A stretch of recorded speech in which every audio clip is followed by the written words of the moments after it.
All right, welcome everybody. See some familiar faces. This is the how Running Lean can help you raise capital for Minibar 2018. I'm glad to see so many people this early in the morning. I thought it'd be crickets today, but this is a good sign that we have a strong startup community and tech community. So we'll just dive right in here. I like this to be interactive though, so feel free if anyone wants to add comments. I mean, I'm always love to learn from the audiences that participate in any sessions I'm in.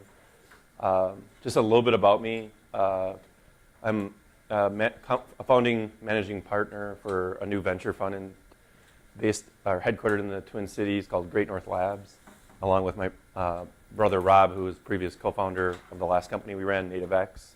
And we have a partner in Silicon Valley who had 25 years of executive experience scaling startups and all the way. So we have experience as a team in the fund, basically from employees from idea all the way through multiple IPOs.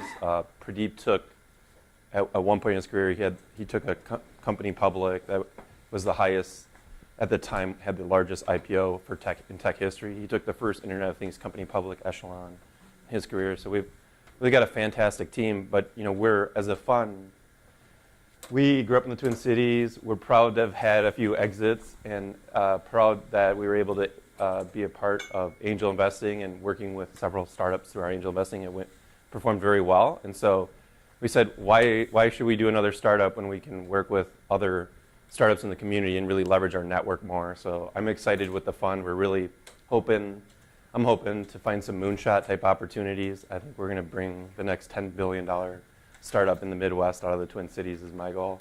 But most of our investments will be in Minnesota-based startups, but we're covering the upper Midwest. So as a fund, I'll talk more at the end if there's time. But we're a hybrid. We offer capital, but we also offer experienced management and advisors that have scaled tech companies in a variety of industries. So you can read more about it on our website, greatnorthlabs.com. My experience, I started programming and doing web development when I was in high school. I then pursued a degree in computer science and graduated from St. Cloud State University. But we probably earned too much money too fast because we started hiring very high quality developers, and I gradually stopped doing development even though I was still pursuing it educationally. And I embraced the discipline of product management. So at Peak, we had a team of 8 product managers split between Silicon Valley and Minnesota. And I had being an angel investor and being a product manager and co-founder, I have kind of a unique vantage point, having been on both sides of the table. And so I do a longer workshop on lean startups. You can find it on our website. We try to offer it at least once a quarter in Minnesota. It's a one-day event or 3 evenings. And so this is a kind of condensed version. In the workshop, we'll cover more, this is going to be, we'll talk about both sides of the table in the workshop, but it's more interactive and hands-on. You'll learn some of, basically from the team I ran at NativeX, trying everything to keep up with the ad tech and media space, which was extremely competitive and fast-paced with advanced technology. We really had to execute and adapt at a very rapid pace. That's why we had so many pivots, and people are probably often confused. Why did you go through so many name changes? But unfortunately, that was the space we were in. But as a result of that, I learned some I felt like as a product manager and founder in the Twin Cities that I had a hard time finding product managers in the Twin Cities that I felt were really strong on lean startups. And so I had plenty of product managers in Silicon Valley that were pretty well versed in it, but I wanted to do this one-day workshop on it to try to make it an impact and share some of the best practices. I already talked about that. I guess NativeX was the company we founded. We ended up bootstrapping it to $70 million in revenue, had a 15 to 30x return for original angels, and over $40 million to common shareholders.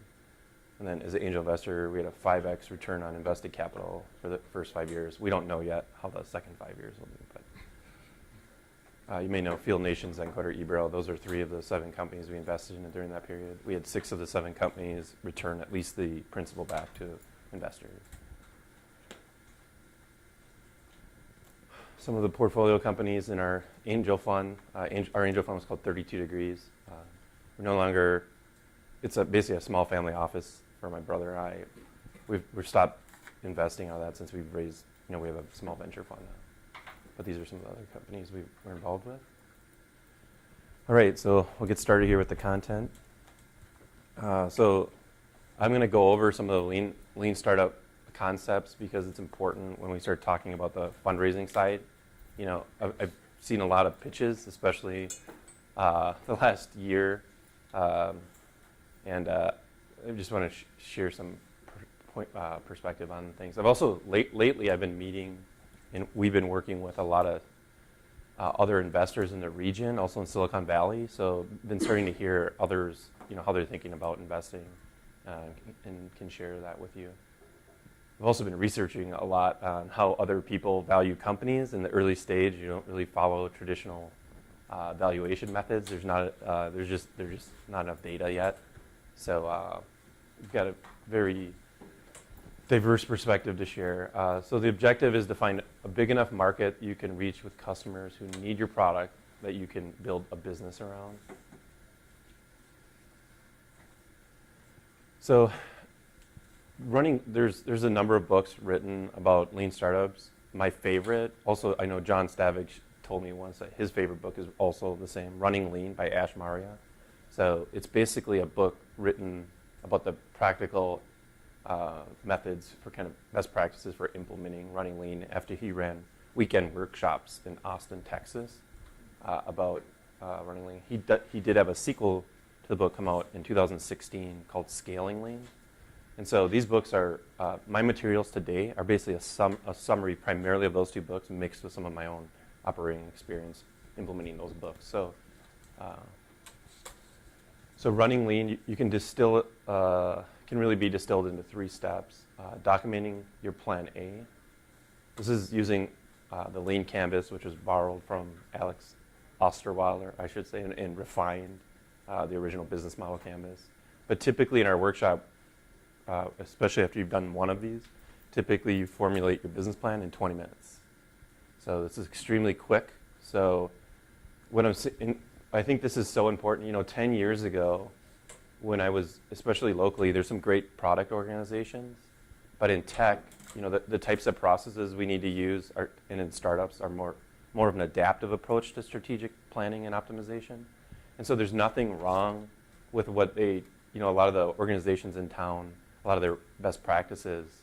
But if you're working in a startup, those practices are not, typically, they're not really refined for the type of adaptive approach you need. So if you think about in software engineering, we've had Agile for a long time. Well, you can think of lean startups as just a way to manage your business, plan your business, manage your business, using this kind of small batch size, run experiments and keep optimizing, and really on a weekly basis, we would try as a team to execute an experiment a week. If you can do that, you're moving extremely fast. And there's a great set of tools out there with lean startups now being around for a while that you can borrow from. You don't have to create. When the first book, Lean Startups, came out, it was great, kind of interesting theory, but there wasn't a lot of practical advice on how best practices to implement this. So that's why Ash started doing consulting on weekends and eventually turned it into a blog, which eventually turned into the book Running Lean. But side remark, we actually had Eric Ries was a customer of ours when he was at InView. Well, his journey, if you've read the Lean Startups, we were paying him about $100,000 a month. I didn't know it until I read his book that he was one of our publishers. But. So after you've documented your plan A, identify the riskiest parts of your plan. And in most cases, startups have the riskiest parts of your plan in the early stages are around market validation. And most startups like to think about the solution first, but that's not generally the greatest risk. But if you only remember one thing, these are very important. Maybe in some cases it might not be that market, validating who's your target market, do they have the problem you think they have, and then is the solution, or is it something they're willing to buy? This may not be the riskiest parts of your plan. So again, the more you learn, I think, about product management and about lean startups, the more you learn how to kind of take these different tools and processes and apply them in your unique situation. But generally, I think this is the best practices that we'll talk about here are generally what most startups, I think, should be following. So then systematically test your plan. I talked a little bit about that.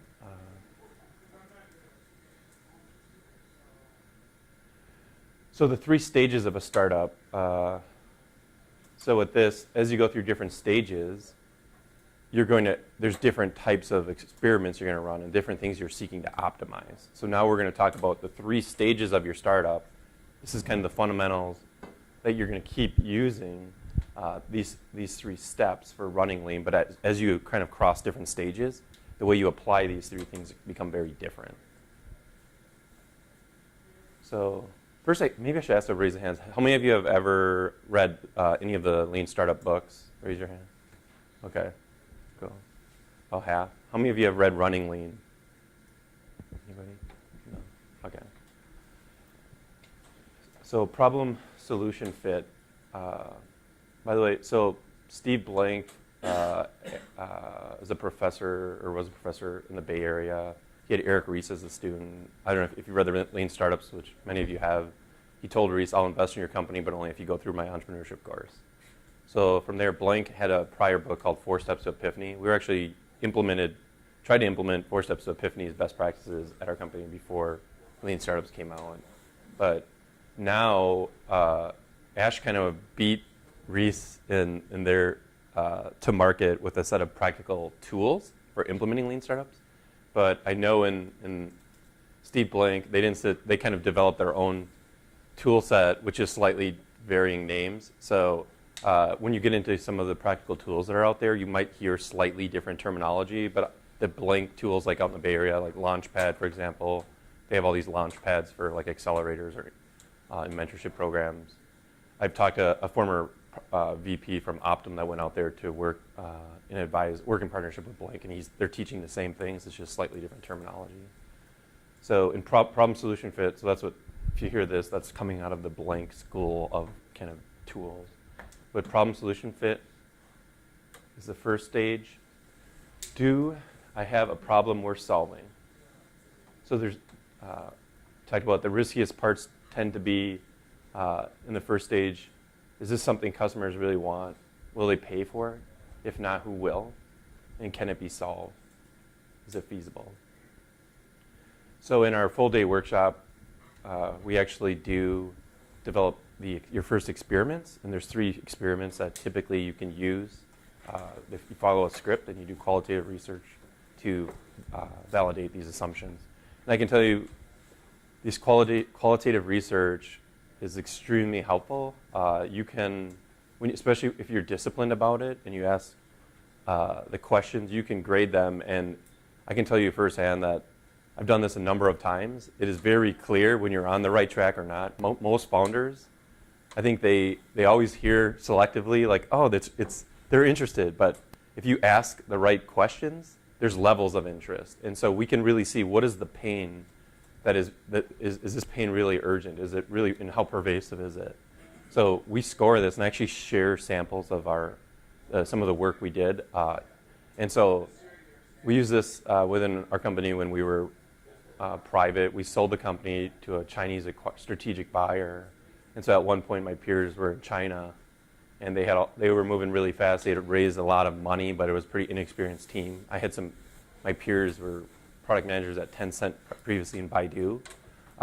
They couldn't communicate in English very well, but worked for me when they had ideas about how to enter the US market. They had 400 employees, they had all sorts of money. I went and I just ran a quick experiment to make sure that check whether their ideas for entering the market were right. And when they bombed, I just summarized my research. And they didn't, nobody likes to, when you have evidence, most managers, you'd have to be insane, to continue down a course when the early signs are not, look very look invalidated. And so the case was the management team never really acknowledged the research, but we had a complete change of course based on one of the major plans they had initially after acquiring us. So I think this stuff is, again, it can be very quick. This is, the teams that do this well can execute much faster. So when you hear, I hear this kind of stigma, oh, you're a lean startup, it's going to slow you down, or you're trying to save money, I need to speed up, I shouldn't do lean. I completely disagree with that. I think it's a misnomer about the lean startup. So if you go through problem solution fit, you're already going to have some customers that are ready to buy your beta product. You'll have identified your early adopters. I've met, as an angel investor in the Twin Cities, I would say 90% of the startups I met, even after raising 300 grand, could still not, I would not consider have problem solution validated. They typically learned that their original hypotheses failed, and then they'd be asking for another 300 grand to do their pivot so they could test the next solution. So they were always building the solution before they validated that it was viable. So this was painful for me as an investor because these great teams just, were just, not so inefficiently being managed for a startup that it just made me cry. Like it was just like, oh, come on, let's go. And there's levels. I meet a lot of people in the workshops. We have, from beginners using lean startups to very advanced. So the conversations kind of go all over. When should you pivot? All these. There's a lot of challenging decisions that you have to make. But I really love working with different, startups. And I think whether you're in technology or not, later on today at 3 o'clock in the theater room, I'm doing a presentation on exponential technology and leadership. Technology is starting to disrupt every industry. I don't think in 20 years there will be an industry that's not completely transformed by technology.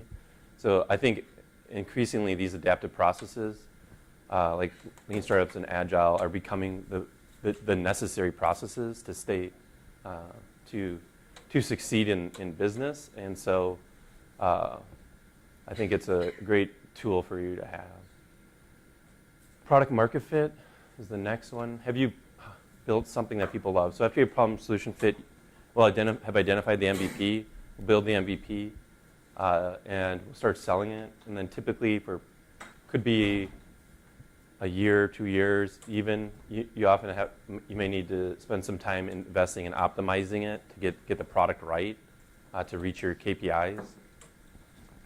So in the book Running Lean, I don't think they do a great job explaining what product market fit is. It's kind of like, here's the characteristics of it, but like, how do you test whether you have it? They didn't really do a good job, but this is one thing they brought up, the Sean Ellis test. If you interview your current customers, how would you feel if you could no longer use your product? And 40% should answer very disappointed. According to Sean Ellis, he worked at Dropbox and had worked for some very successful growth companies. That was his advice. We had one startup, Team Genius, that we invested in. We haven't announced it yet. But I was pretty skeptical about this company. They ran this test. 56% of their users answered A, very disappointed. When we looked at the usage on the platform, it blew me away. So there's these leading indicators that this business could be successful and could scale. And that's what we look for as investors. We'll talk more about that later. But when they came back, this was a week, they had never done this test. They came back, like I told them, this is what I'm going to be wanting to dig into. They came back, did they show their survey results. I'm like, all right, it's pretty interesting. The team, so it's really exciting. And if you don't have it, it doesn't take a lot of money or time to do a quick survey of your customer. Next, can you scale profitably? So this is, I think, even a better way of phrasing it. This came from Casey Winters, who worked at Grubhub and Pinterest as a lead kind of growth marketer, head of growth. So just analyzing your lifetime value and your cost to acquire customers, when you see signs that you can scale profitably, then you have product market fit. That's what Casey feels. So many businesses models today deal with multiple markets, so a multi-sided market. You want to look at each market and model the lifetime value and cost to acquire. And so one of the first things I think on lifetime value you want to do is, in a lot of cases with a startup, you're kind of category defining. You don't know So what people will do is, what's the offline analogy? So Casey talks about at Pinterest how people were using magazines once a month, or reading magazines once a month. So they wanted to measure retention, active use, based on monthly access to Pinterest. But they said it's not enough that you just visit Pinterest, you need to save something. So they started measuring their retention curves based on monthly use. So you could imagine if a typical use is monthly, and you're measuring your retention on daily active use, that's not a good indicator of retention. It's going to be too noisy. So, and this oftentimes requires you to understand there's different market segments may have different use patterns. But the earlier you can identify this and measure it, you can start, you'll have some benchline data, and you can strive to get your retention up and kind of know.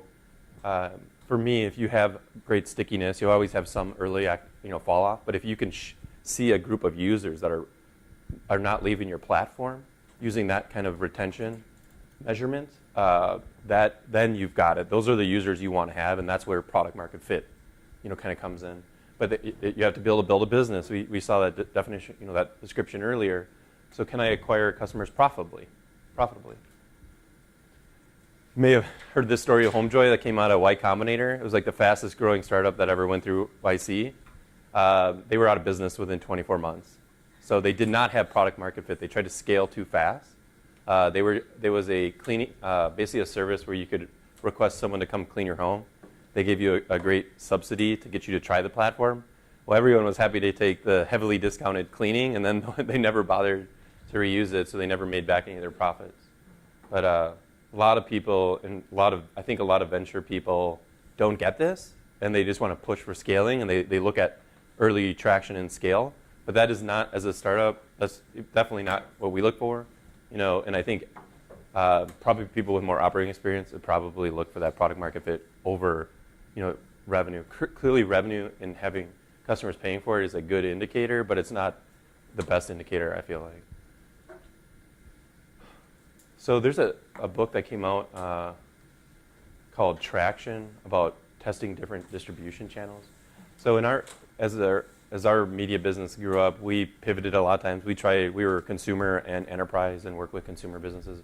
We've tried all sorts of distribution models. It's probably, I think everyone on here, at one point we were ranked a top 10 highest volume advertiser in the US by Nielsen for a few weeks. We were buying cable TV ads and billion of impressions a month. You couldn't go on the main internet sites without seeing our ads for a period. So got a lot of experience with this, but basically I really like what they did with this book Traction. So they interviewed 40 successful startups and tried to identify what distribution channels were they using, and tried to identify kind of what were the breakthroughs that each of them had. And so they came up with a list of 19 distinct distribution channels. And the recommendation is that once you have problem solution fit, and you start building out your MVP, you should start thinking about your distribution channels then. You're going to need users to optimize to get to product market fit, but also you want to validate the best distribution channels for your business model so that as you get to product market fit, you'll have strong evidence. You don't have to spend a lot of money, but you'll have evidence of what it's going to cost to acquire users. And it could be free, but these are not all paid. Many of these are free, but you also look at the cost in terms of time and resources to support the channels. So this book does a good job. What I like about it is it's kind of a framework of a method of testing. So basically it comes up with brainstorming. What is the best, what could you do in each one of these distribution channels? We did this for our fund. It's funny, our fund is being run like a startup for sure. But we brainstorm each of, one experiment for each of these. Then you pick the top 3 and you run a test. You don't spend more than $1,000 on your tests. You test the 3 distribution channel experiments that you think would be most useful. And then you pick the one that has the most potential, and you double down and you run more experiments. And so typically, and we saw this in our career, we didn't get to be the top, number 1 or top 10 highest volume advertiser without running a lot of experiments. We tried a lot of different distribution channels. As you evolve, you have to evolve your distribution channels. So you set your target to meet your business goals, your business objectives. What kind of performance do you need to reach your milestones? And so in our Lean Startup Workshop, we actually do, and we'll talk a little bit more about it later, we actually define a 3-year plan for your business model off of your plan A. Before you've done any research, we develop a plan, a 3-year plan, first based on your revenue goal, and then based on your customer attraction goals, and how do you backing that up? Where should you be after 6 months, after 1 year, after 2 years, 3 years? So I think that's all I'll say on this, actually. I've seen out of many of the startups I interviewed recently, one of the startups was using this, and the cool thing about this book too is they have examples of what worked for all these startups, and I thought this company that actually told me about this book, I was blown away by some of the things they had tried at such a young company. It was by far more advanced than like other companies. I was like, wow, what are you? They're like, have you read Traction yet? I'm like, no. Like, go check that out. So I think it really kind of gets you into that experimentation mode. We did this, but I've never seen a book that really kind of hit that. And I think it's a good set of best practices for it. So the last one is scale. So after you reach product market fit, you don't start optimizing. Like, oh, I know I can probably get 10% lift on my landing page, but you're not going to do a lot of that until you move from a focus on learning to focus on scaling after you reach product market fit. And so when I know I can acquire customers profitably, well, now we need to scale. How are we going to scale? We're going to focus on optimization more. We're going to really exploit the distribution channels and just keep iterating as we go. And sometimes you have to make product changes to your early adopters. To go from early adopters to the laggards, you got to keep improving the product because some of them have additional needs.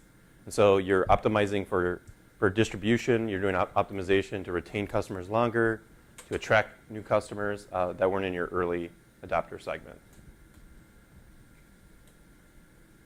So in the original Lean startups, during scale, he really looks at it as there's 3 engines of growth: stickiness, virality, and price. So this is really the cost to acquire customers and lifetime value kind of model. But if you can get customers for free, or once you get them, you never lose them, it becomes, acquiring the customers efficiently doesn't become, as big a problem, because the virality is going to take off, or you're going to have just such a loyal group of users that, like Facebook, every user you add, they're pretty much locked in for life. But I think any one of these you could apply the lifetime value and cost to acquire customers, but I think what you're focusing on, you could end up really focusing on virality or engagement as a primary engine of growth.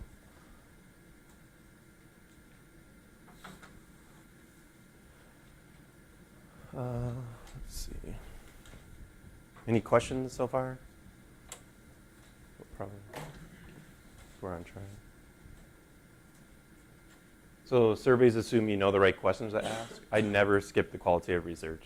I think a lot of people I see that have done business planning, or were trained in school or MBA or something, they've done all sorts of secondary research and surveys, but I think that qualitative research is the most important to really discover why people think the way they do.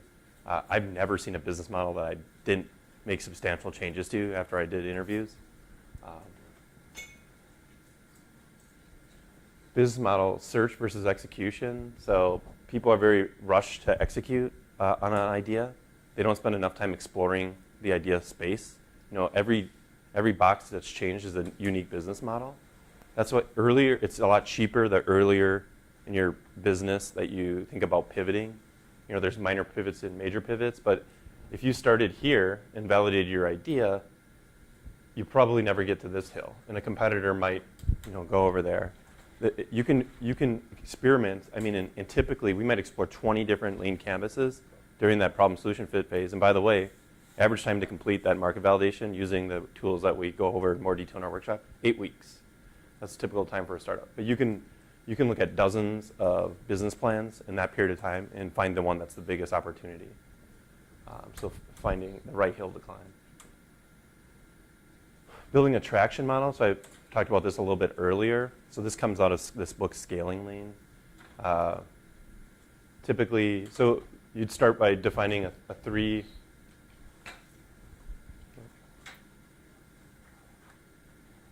So until here, you have linear growth. Typically, for your startup, it's okay. But once you get here and you start focusing on scaling, you're looking for that kind of exponential growth. So doubling patterns, like every 3 months, we're doubling the size of the customer. So if you set a goal for 3 years out, what is the minimum success criteria you have personally with this project to make it worthwhile? You can take that revenue goal and you can that as a minimum, and then based on the pricing, you kind of your early assumptions about pricing and sales, you can back out of that. How many customers do I need to add and have to get to my revenue target? And then if you take your growth assumptions and you just work backwards, how many customers do I need here? This is usually a growth rate. Then you just need to set a target for, and we'll talk about that. It depends on the type of business you're trying to run, because venture capitalists have different requirements than your friends and family. And then in this phase, I think that, again, it's more about learning. So, but if you're not progressing where you think you can get to that point where you see a path to, say, 24 months, where you think you can start scaling your customers, then you might want to stop. But again, the further you get, the harder it is to pivot. I can tell you from experience, it's easy to start, hard to get out. We spent 10 years in mobile just to we did get our money back out of the business, but I wish we were doing Great North Labs 10 years sooner. It's extremely hard to exit a business once you start growing it. So Enrico Fermi was on the Manhattan Project. He was tasked with estimating the blast impact of the first nuclear bomb. And he was pretty good. It was actually, they were quite accurate. But the same way you might answer this problem, how many piano tuners are there in Chicago? I won't go through this in a lot of detail because we're running short on time, but basically you just brainstorm, and we do this with our business models in our workshop. You think about what are the inputs to this question that would really, just think about all the inputs to this. In a business, in a startup, you can think of it as a customer factory. So it goes from a user to a paying customer. And inside of that box of converting users to the customers, you have to do some things. They have to go through a funnel. They have to learn about your product. They have to evaluate it. They have to sign up for it and start using it.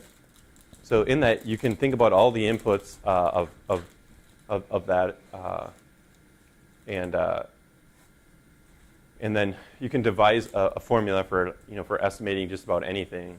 And so think about estimating a simpler question, maybe the number of jelly beans in a jar. You just count the height and width if it's a square, and you'd be able to quickly estimate the number of jelly beans. This is the same kind of thing you can do for your business plan. So when you start doing this, even before you start doing the research to validate your idea, you can probably estimate how big your idea is, and you can. What I would do is sometimes go and look at secondary research to try to inform my inputs, do a little bit of research just to guess. Like if you're doing a SaaS business and you can't find any business that in your space that's, the retention and cost to acquire a customer are better than what's in your model, then you probably should lower your assumptions about that, right? So the more you can back this up, the more you're going to be able to convince early investors and stakeholders that your business model is sound.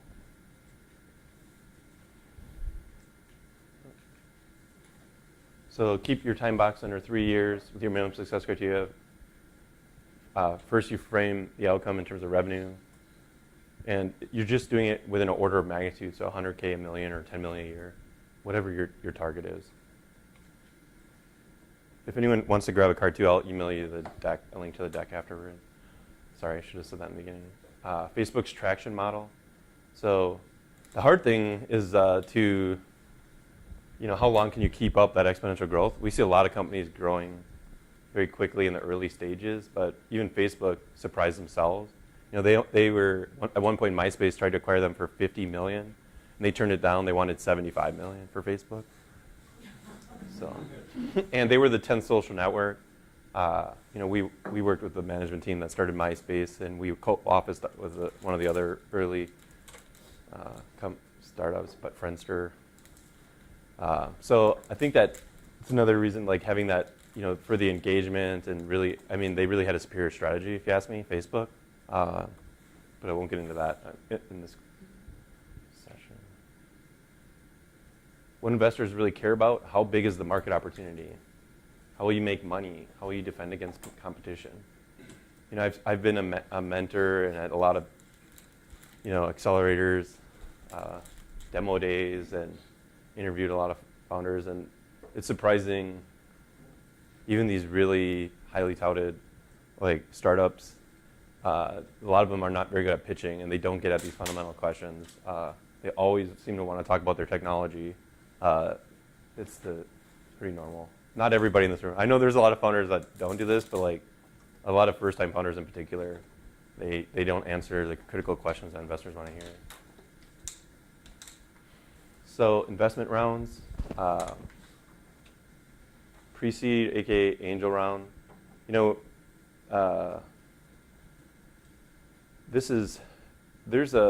We were angel investors. We've spent more time with some of the local angel groups. They've gotten a little bit more disciplined and become a little bit more easy to work with. But I think in general, in the pre-seed stage, if you're not a repeat founder, it's pretty hard to find money. It's going to come primarily from your friends and family. But the good news is the cost of doing a startup and getting an MVP out in a lot of cases is quite inexpensive. We see, probably half the companies we look at just sweat equity, get or under 50 grand in capital, get them to product market fit, and literally quite a few are over 100 grand in monthly revenue before they raise their first institutional money. But I know it's not possible for all businesses, but I think in particular in this stage, one of the things that you can do if you're doing this method right. Normally, we say in our public criteria to investors, you need to be a repeat founder because there's hundreds of people in the idea phase. Ideas don't mean shit. Execution matters. That's what matters a lot. But if you can demonstrate that you can get through these stages, and I've had 150 founders go through my Lean Startup workshop. You go from, I just need to get funded to, just go do these simple experiments, and only probably 5% ever follow up with me. But those people, I'm like, these are people I'm going to bet on. I'm going to keep an eye on. And those people, I think you're going to be able to go to there's a few funds that might do early stage investing that would, maybe put 50, 100, 200 grand in that pre-seed round. But if you can show them this evidence, if you're not a repeat founder, that's about the only way I think you'd have a chance. The other thing is if you're using these exponential technologies that I'll be talking about at 3, people are looking for people that have identified a problem and with a solution that is utilizing one of these exponential technologies because they think it can really change the world and have a big outcome. So we're not seeing enough moonshots in Minnesota. That's why I started the exponential technology workshop we're doing, and I'll be doing a talk later on that. But if you do that, you're going to find more interest from VCs as well. But otherwise, your sweat equity, bootstrapping, getting your customers to pay, or friends and family are the ways to go. So growth rate, it's really important. It's more important than how much, where you're at in terms of your revenue or your overall volume. So how many customers, do you have enough independent customers that we can measure qualitatively and quantitatively, whether you have product market fit? If we see evidence that, and we believe in your ability to scale distribution, and you have that early product market fit, that's when we like to make seed investments. And so we'd rather see a beta product that has to be completely rebuilt. That would be beneficial if you had it, but if you didn't, we'd still rather see product market fit. We're about to close on an investment for a company that has a horrible tech stack, completely starting over, but they validated their business model, and we're happier than hell to invest. Not saying all VCs will, but so this is Y Combinator and Andreessen Horowitz. These are people in the early stages are looking for companies that can grow at 10x growth. That's what Y Combinator and Andreessen look for. 10x or greater annually. So that amounts to 5% weekly or 20% per month. So it's all right. There's been great businesses in Minnesota. I think some of the businesses that had exits in the hundreds of millions had slower growth. those are ones a lot of VCs passed on oftentimes because their growth rates weren't that impressive, and sometimes they never got to this level.